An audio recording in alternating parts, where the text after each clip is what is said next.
been working for the county now 5 years. My favorite part of the job here is pretty much customer service. Two neighbors here. I drive every day. I got to watch, how I drive and how they interact on the back of the field, as an operator. Um, the job is very challenging.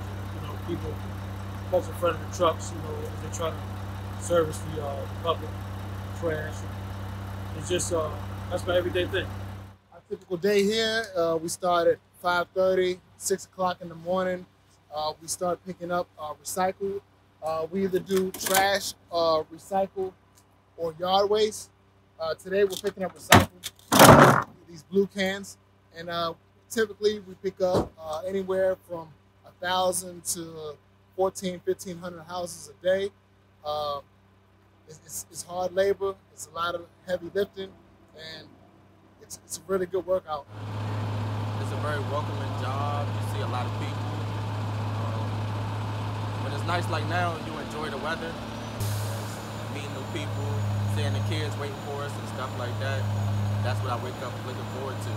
But other than that, I love